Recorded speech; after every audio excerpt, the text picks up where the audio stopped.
Welcome back, everyone. Let's be honest for a second. We love the word ancient, don't we? In Freemasonry, they love to attach that word to everything. They look at a symbol and say, "This has been with us since the dawn of time." Like that symbol they use that's a point within a circle. You know the one? And if you don't, you will by the time this is over. Here's where I ask you to do the thing. The subscribing, liking, and commenting stuff. YouTube gets angry if I don't ask this. Please, help, they are holding me in a dark, dank hole. Okay, enough silliness. So that symbol of a point within a circle, it's iconic to Freemasons. It's foundational. And if you dare ask most Masons, they'll tell you it's one of the oldest symbols in human experience. But is it really?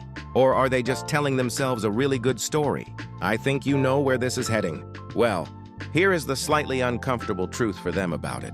If you actually go digging through the history books, and I mean really digging like I do, this symbol is a literal ghost. It is completely missing from the records until the early 19th century. I'm serious. It's not in the early 18th century exposures of Freemasonry. It's not even in William Preston's famous Illustrations of Masonry. The first time we can definitively prove this symbol existed on a tracing board is an engraving from 1801. So, ancient? Well, if ancient means around the time that Thomas Jefferson was president, then sure. But here's where it gets really interesting. They're not going to like me saying this, but well, the symbol appeared almost out of nowhere, and then it was immediately split into two different personalities. It's a tale of two rituals, the English way and the American way.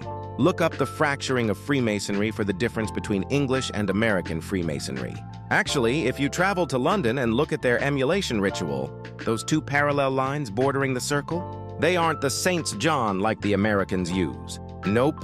In the English tradition, they represent Moses and King Solomon, or the lawgiver and the dispenser of justice. They also throw in Jacob's ladder, reaching right up to the heavens. It's very Old Testament. But over here in the States, they flip the script. Thomas Smith Webb, or the guy who basically wrote the playbook for American Masonic ritual, he didn't even mention the point within a circle in his first edition. But by 1808, boom, it's there. Except he swaps out Moses and Solomon. In their place, we get the patron saints, St. John the Baptist and St. John the Evangelist. One represents birth and initiation. The other represents death and the afterlife. Now here is the mystery side I'm puzzled by. The wording Webb used is suspiciously similar to the English ritual. It's too close to be a coincidence, I'm sure of this. It implies there was some lost source document floating around in the late 1700s that both sides borrowed from. But we still haven't found it. It's the missing link of Masonic history. But look, let's put the skepticism aside for a moment. Does it actually matter if the symbol is 200 years old or 2,000 years old? Think about the geometry. It is brilliant if you understand it. You take a compass, right? One point is planted, and that's, of course, the center. That's supposed to be you, the person. The other leg spins around it to draw the circle. That circle isn't just a shape, it's a boundary. It's the line you don't cross. It teaches a lesson they use to circumscribe their desires. It's about keeping themselves in check. The logic is that if you stand on that center point and you never cross that boundary line being guarded by the saints and the Holy Scriptures, then you can't get lost. You cannot materially error.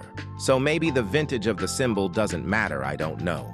A good idea is a good idea, whether it's from the Temple of Solomon or a print shop in 1800s London. The history is murky, sure, but the lesson is a bit less muddy. Thanks for watching, everyone. See ya!